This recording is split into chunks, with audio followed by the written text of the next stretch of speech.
July 21, 1946. Poznań, Poland. A crowd of 20,000 people fills the square outside the city's medieval fortress. They've been gathering since dawn, pressing against the barriers, climbing trees and lampposts for a better view. They're here to witness something that hasn't happened in this city for generations, a public execution. But this isn't just any execution. The man about to die isn't a common criminal. He's Arthur Greiser, former Nazi Gauleiter of the Wartheland, the man who turned this region into a laboratory of genocide. And in 15 minutes, he'll hang from a gallows erected specifically for this moment. But here's what makes this execution different from all the others that followed World War II. Arthur Greiser didn't just follow orders. He exceeded them. He turned his territory into the deadliest region in all of Nazi-occupied Europe. He killed with such efficiency, such enthusiasm, that even other Nazi officials found his methods extreme. And when you understand what he did, when you hear the scope of his crimes, you'll realize why 20,000 people came to watch him die. This is the story of a man who discovered that absolute power doesn't just corrupt, it reveals. And what it revealed in Arthur Greiser was something darker than simple evil. This is about what happens when a mediocre man gets the chance to play God. And trust me, what you're about to hear will make you understand why his execution wasn't just justice, it was necessary. But here's what will really disturb you. Arthur Greiser wasn't born a monster. He was born into a middle-class family, a boy who dreamed of greatness but lacked the talent to achieve it. So what transformed this ordinary, unremarkable man into someone responsible for the deaths of over 300,000 people? The answer lies in the intoxicating nature of unchecked power. January 22nd, 1897. Schroda, in the German province of Poznań. A baby boy entered the world, and his parents named him Arthur Karl Greiser. His father was a minor civil servant. His mother kept house. They were respectable, boring, utterly ordinary. Young Arthur grew up in a world of rigid German discipline and middle-class aspirations. His parents wanted him to be somebody important. But Arthur was painfully average. Average grades, average athletic ability, average in every measurable way, and he knew it. That knowledge ate at him. School was a constant reminder of his mediocrity. Other boys excelled. Arthur just got by. He wasn't stupid, but he wasn't brilliant either. He existed in that frustrating middle ground where you're smart enough to recognize your own limitations, but not talented enough to overcome them.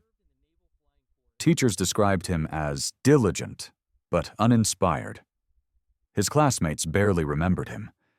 He was the kind of boy who fades into the background of every photograph. Then came World War I, and for the first time in his life, Arthur Greiser found something he was good at: war. He joined the Imperial German Navy in 1915, just 18 years old. He served on U-boats, those claustrophobic steel tubes that prowled beneath the waves. It was dangerous work. Men died regularly. But Arthur thrived. Not because he was particularly brave or skilled, but because war reduced everything to simple binaries. Follow orders or die, kill or be killed. No room for nuance or complexity, perfect for a mind like Arthur's. He was wounded twice. Nothing serious, but enough to earn him medals. The Iron Cross Second Class, the Wound Badge. These decorations meant everything to him. Finally, proof that he wasn't ordinary. Finally, recognition. When the war ended in 1918 with Germany's defeat, Arthur was devastated. Not because of the loss itself, but because it meant returning to civilian life. Returning to mediocrity. The Treaty of Versailles stripped Germany of territory, including Poznań, Arthur's birthplace. It became part of the newly reconstituted Poland. Arthur's family, like thousands of other Germans, had to choose: stay and become Polish citizens or leave for Germany. They left. Arthur never forgave Poland for this. In his mind, the Poles had stolen his homeland. This resentment would fester for decades, waiting for an opportunity to express itself. The 1920s were brutal for Arthur. He drifted through jobs, bank clerk, insurance salesman. Nothing stuck. He married in 1921 a woman named Ruth. They had 2 children. Arthur tried to be a good husband and father, but the bitterness was always there. He'd tasted significance during the war. Now he was nobody again. Just another struggling German trying to survive the chaos of the Weimar Republic. Then he discovered the Nazi Party. It was 1929. Germany was sliding into economic catastrophe. The Nazis promised to restore German greatness, to reclaim lost territories, to punish those responsible for Germany's humiliation. Arthur joined immediately, not because he was particularly ideological, but because the Nazis offered something he desperately needed: a chance to be important again. He threw himself into party work with manic energy. He organized rallies. He recruited members. He fought communist street gangs. The Nazis rewarded loyalty and effort, and Arthur had both in abundance. He rose through the ranks steadily, not because he was brilliant or charismatic, but because he was reliable. He did what he was told without question or complaint. In an organization full of ambitious egomaniacs, Arthur's willingness to simply execute orders made him valuable. By 1933, when Hitler seized power, Arthur Greiser had become a significant figure in the Nazi Party hierarchy in Danzig, the free city on the Baltic coast. He was appointed president of the Danzig Senate in 1934. Finally, at 37 years old, Arthur had real power. And he discovered something about himself. He liked it. He liked it very much. His time in Danzig was a preview of what would come later. He systematically persecuted the city's Jewish population. He suppressed opposition parties. He turned Danzig into a Nazi stronghold, preparing it for eventual annexation by Germany. And he did all of this with cold efficiency, no passion, no rage, just methodical implementation of Nazi ideology. Other Nazi officials noticed. Arthur Greiser got results. September 1st, 1939. Germany invaded Poland. World War II had begun. The Polish army fought bravely but was overwhelmed in weeks. By early October, Poland had been divided between Germany and the Soviet Union, and Hitler had plans for the German portion. He would annex large sections directly into the Reich. These territories would be Germanized. The Polish population would be expelled or enslaved. The Jews would be eliminated, and Hitler needed someone to oversee this transformation in the Western Polish territories. Someone efficient, someone ruthless, someone who wouldn't let sentiment interfere with policy. He chose Arthur Greiser. On October 26, 1939, Arthur was appointed Gauleiter and Reichsstatthalter of the newly created Reichsgau Wartheland. This was an enormous territory, over 16,000 square miles, with a population of 4.2 million people. Most of them Polish, about 400,000 of them Jewish. Arthur's orders were clear: make this territory German, by any means necessary. Arthur arrived in Poznań, the capital of his new domain, in November 1939. He moved into a requisitioned palace. He assembled a staff of loyal Nazis, and he got to work. But here's what you need to understand about Arthur Greiser's approach to his new position. He didn't see it as administration. He saw it as an opportunity to prove himself, an opportunity to exceed expectations, an opportunity to finally, definitively demonstrate that he wasn't ordinary. His first major initiative was the expulsion of Poles from the Wartheland. Hitler wanted the territory Germanized, so Arthur would Germanize it more thoroughly than any other region. He established a classification system. Category 1, ethnic Germans who could stay. Category 2, Poles who might be Germanizable, who could stay under supervision. Category 3, Poles who were useless, who would be expelled to the general government, the Nazi-administered rump Polish state. Category 4, Poles who were dangerous, who would be eliminated. The expulsions began in December 1939. Polish families were given hours, sometimes minutes, to pack whatever they could carry. Then they were loaded onto trains and shipped east, their homes, their businesses, their possessions, all confiscated. All given to German settlers brought in from the Baltic states and other regions. Arthur personally oversaw the logistics. He was proud of his efficiency. By 1944, he'd expelled over 630,000 Poles from the Wartheland. Entire communities erased, entire towns emptied and repopulated with Germans. But expulsion was just the beginning. Arthur had bigger plans for the Jews of the Wartheland. In December 1939, he ordered the establishment of a ghetto in Łódź, the second largest city in his territory. This wasn't just any ghetto. It would become the second largest Jewish ghetto in Nazi-occupied Europe, holding over 160,000 people at its peak. Arthur appointed a man named Hans Bibo to administer it. The orders were simple: extract maximum labor from the Jews, feed them the minimum necessary to keep them working. When they became useless, dispose of them. The Łódź ghetto became a slave labor camp masquerading as a residential area. Jews worked in factories producing goods for the German war effort: textiles, uniforms, munitions. They worked 12-hour days on starvation rations. Disease was rampant: typhus, tuberculosis, dysentery. Thousands died from malnutrition and illness. Arthur didn't care. In his reports to Berlin, he boasted about the productivity of his Jewish workers. He treated them like machines. When they broke down, you replaced them.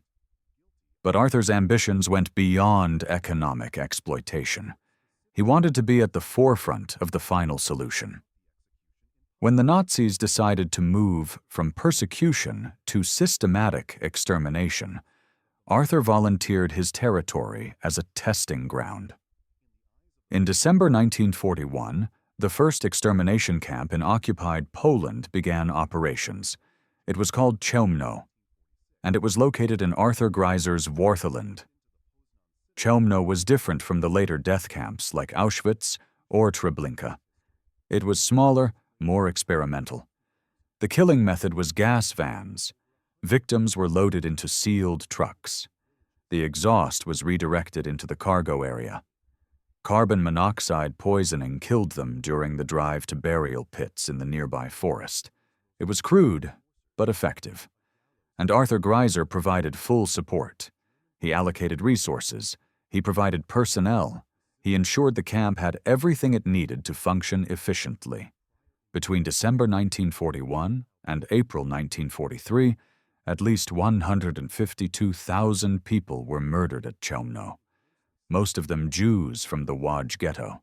They were told they were being resettled to work camps in the east. Instead, they were driven directly to their deaths. Arthur knew exactly what was happening. He received regular reports. He never expressed any concern or hesitation. In his mind, he was solving a problem, the Jewish problem, and he was solving it more efficiently than other Gauleiters. But Arthur's brutality wasn't limited to Jews. He targeted the Polish Catholic Church with particular venom. Churches were closed. Priests were arrested. Religious education was banned. Arthur saw the church as a center of Polish national identity.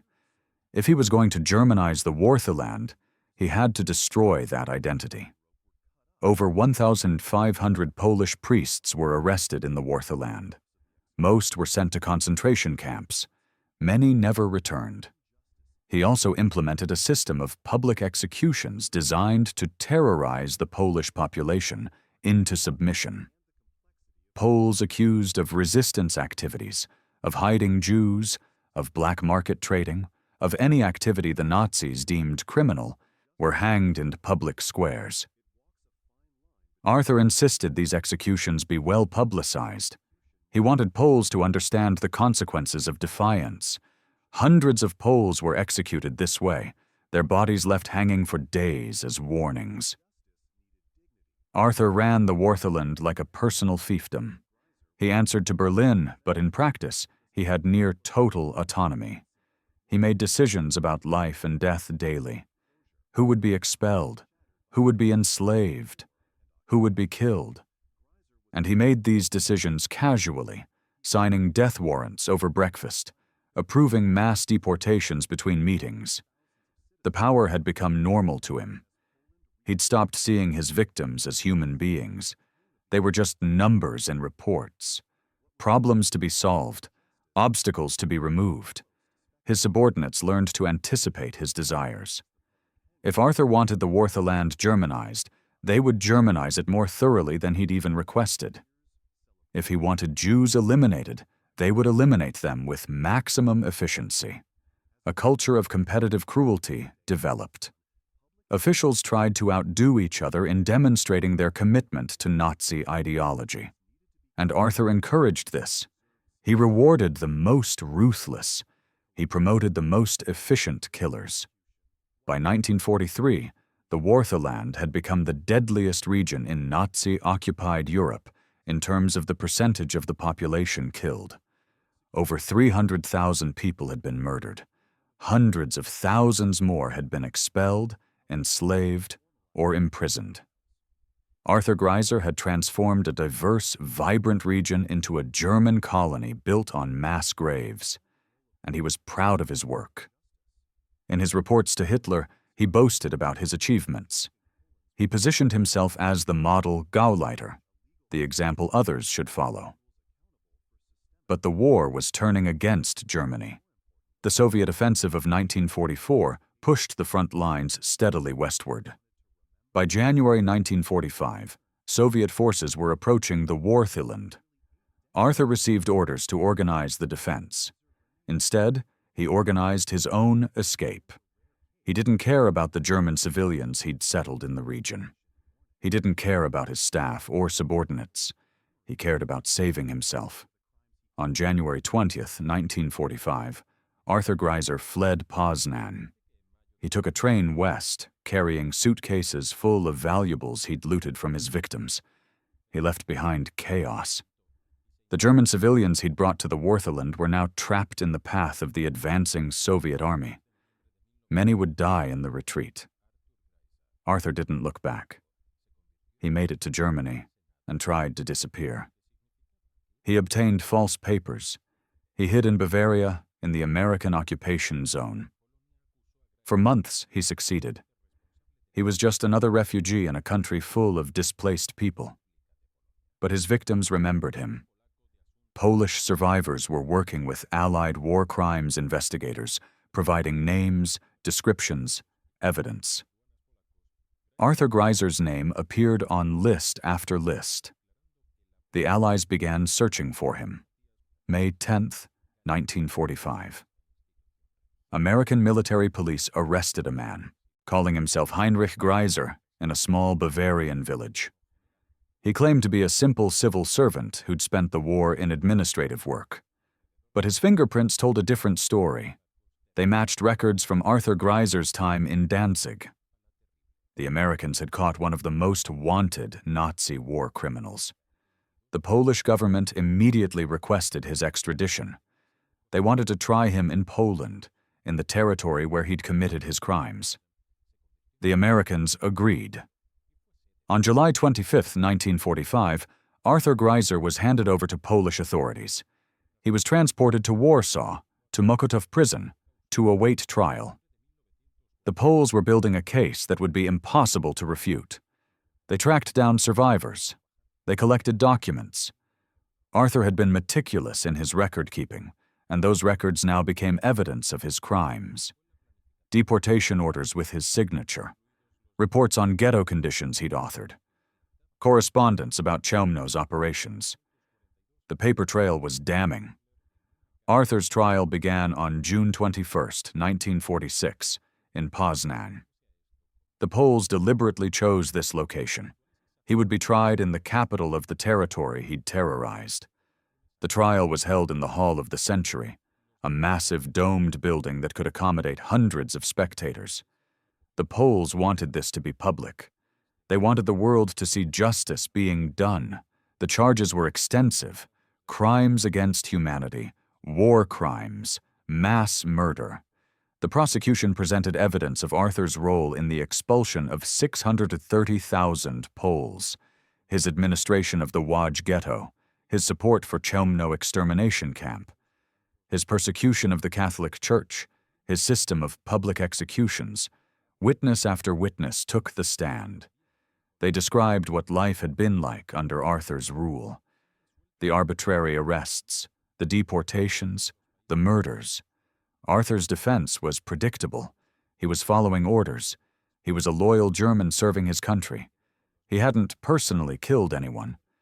He was just an administrator. The decisions had been made in Berlin. He was simply implementing policy. It was the same defense every Nazi war criminal offered, and it was equally unconvincing every time. The prosecution destroyed his arguments systematically.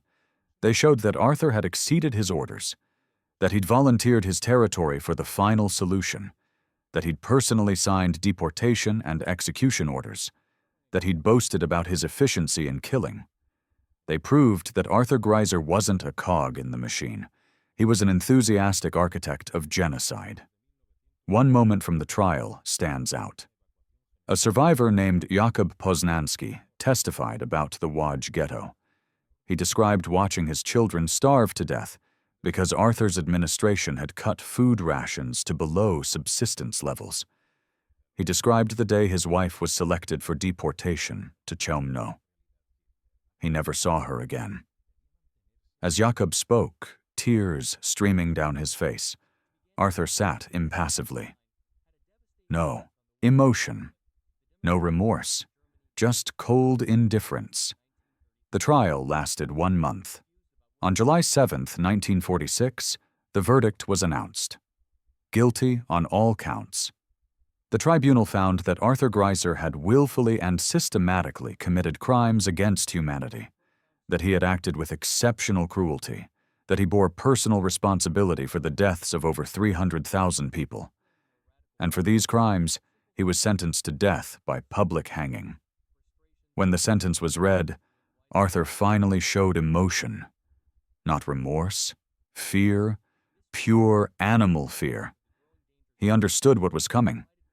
He would die the same way hundreds of his victims had died, in public, as a spectacle, as a warning.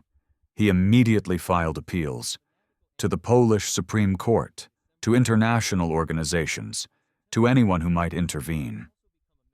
All were rejected. The evidence was overwhelming. The sentence was just. There would be no mercy for Arthur Greiser. In his cell awaiting execution, Arthur's facade crumbled. Guards reported hearing him cry at night. He wrote letters to his family, claiming he'd been misunderstood, that history would vindicate him. He met with a Catholic priest, though whether he felt genuine remorse or was simply terrified of death, no one could say. The priest later reported that Arthur seemed more concerned with avoiding hell than with the suffering he'd caused. The execution was scheduled for July 21, 1946. The location would be Poznań, outside the city's fortress. The method would be hanging, and it would be public. The Polish authorities wanted this execution to serve multiple purposes: justice for the victims, closure for the survivors, and a warning to any other Nazi criminals who thought they might escape punishment. As word spread that Arthur Greiser would be executed publicly, people began planning to attend. Survivors of the Łódź ghetto, Poles who'd been expelled from their homes, families of those murdered. They came from across Poland. They came to witness the end of the man who destroyed their lives. July 21, 1946. Execution Day. Arthur awoke in his cell knowing this was his last morning. Guards reported he'd barely slept. He'd spent the night pacing, occasionally praying, sometimes weeping. At dawn, they brought him breakfast. He couldn't eat. His hands were shaking too badly to hold the spoon. At 7 a.m., the guards came for him. He was allowed to dress in civilian clothes, a dark suit. His hands were cuffed in front of him. He was led from his cell through the prison corridors. Other prisoners, many of them Nazi war criminals awaiting their own trials, watched silently as he passed. Arthur walked steadily, but his face was pale, his breathing rapid. Terror was written across his features. He was loaded into a prison van for the short drive to the execution site. Through the small window, he could see the streets of Poznań, the city he'd once ruled absolutely. Now it would be the site of his death. The van arrived at the fortress at 7:30 a.m. The crowd was already massive. 20,000 people pressed against the barriers. When they saw the van, a roar went up. Not celebration exactly, something darker, the sound of collective rage finally finding an outlet. Arthur was led from the van. For the first time, he saw the gallows. It had been erected in the open area outside the fortress walls. A simple wooden structure, but tall enough that everyone in the crowd could see. The noose hung from the crossbeam, swaying slightly in the morning breeze. Arthur's legs nearly gave out. The guards had to support him as they walked him toward the platform. The crowd's roar intensified as Arthur approached the gallows. People were shouting in Polish, curses, the names of dead loved ones, demands for justice. Arthur kept his eyes down. He couldn't look at them, couldn't face the hatred of thousands of people whose lives he'd destroyed. He was led up the steps to the platform. 13 steps, each one an agony. His legs were shaking. Sweat poured down his face despite the cool morning air. At the top, he was positioned on the trap door. He could feel it beneath his feet, the mechanism that would drop him to his death. A Polish official read the sentence aloud. The crimes, the verdict, the punishment. Arthur stood there, swaying slightly, barely hearing the words. His mind was fragmenting under the weight of terror. This was real. This was happening. In minutes, he would be dead. The official finished reading. He asked Arthur if he had any final words. This was the moment, the last chance to express remorse, to acknowledge his crimes, to ask forgiveness from his victims. Arthur opened his mouth. For a moment, nothing came out. Then, in a voice barely above a whisper, he said, "I was following orders. I served my country." Even now, even at the very end, he couldn't accept responsibility, couldn't admit what he'd done. The crowd erupted in fury. People screamed. Some threw objects toward the platform. The guards had to form a line to keep the crowd from rushing the gallows. The executioner approached. He was a Polish hangman, experienced, professional. He carried a black hood. Arthur saw it and began to panic. He tried to step back, but the guards held him firmly. He started begging in German, in broken Polish, pleading for mercy, for more time, for anything. The guards ignored him. They'd heard the testimony. They knew what he'd done. He deserved no mercy. The hood was placed over Arthur's head. Darkness. He was blind now, alone with his terror. He could hear the crowd, a distant roar. He could feel the executioner's hands positioning the noose around his neck, the rough rope against his skin, the knot behind his left ear. He was hyperventilating, gasping for air through the hood. The executioner stepped back. He checked that everything was ready. The crowd fell silent. 20,000 people holding their breath. This was the moment they'd come for. The moment when Arthur Greiser would finally pay for his crimes. The executioner pulled the lever. The trapdoor opened. Arthur dropped. The rope snapped taut. His neck broke with an audible crack that echoed across the silent square. His body jerked once, violently, then hung still. Arthur Greiser was dead. The crowd remained silent for a long moment. Then someone began to clap. Slowly at first. Then others joined. Within seconds, 20,000 people were applauding, not celebrating exactly, acknowledging. Justice had been done. The monster was dead. Arthur's body hung on the gallows for an hour. The authorities wanted everyone to see, wanted there to be no doubt. Then it was cut down and examined by a doctor. Death had been instantaneous. The neck had broken cleanly at the second cervical vertebra. Arthur had died quickly, more quickly than most of his victims, more quickly than he deserved. His body was taken away and buried in an unmarked grave. No ceremony, no marker. The location was kept secret to prevent it from becoming a shrine for Nazi sympathizers. Arthur Greiser simply ceased to exist. His name would live on only in history books and survivor testimonies, a warning from the past. But here's what we need to understand about Arthur Greiser. He wasn't an aberration. He wasn't uniquely evil. He was a mediocre man given absolute power, and that power revealed what had always been inside him: the capacity for cruelty, the ability to dehumanize others, the willingness to commit atrocities if it served his ambitions. This is the terrifying truth about people like Arthur Greiser. They're not monsters from birth. They're ordinary people who discover that they enjoy power, that they're willing to do anything to keep it, that they can rationalize any crime if it advances their goals. The Nazi ideology gave him permission. The war gave him opportunity. But the evil came from inside him. It was always there, waiting. Arthur's execution brought no one back from the dead. It didn't undo the expulsions, the starvation, the murders, but it did prove something important. That power doesn't protect you forever. That crimes will be punished. That justice, however delayed, eventually arrives. The survivors who watched Arthur hang that morning carried the memory for the rest of their lives.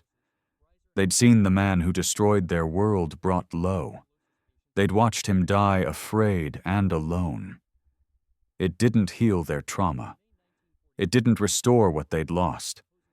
But it proved that evil can be defeated, that monsters can be stopped, that the arc of history, however slowly, bends toward justice.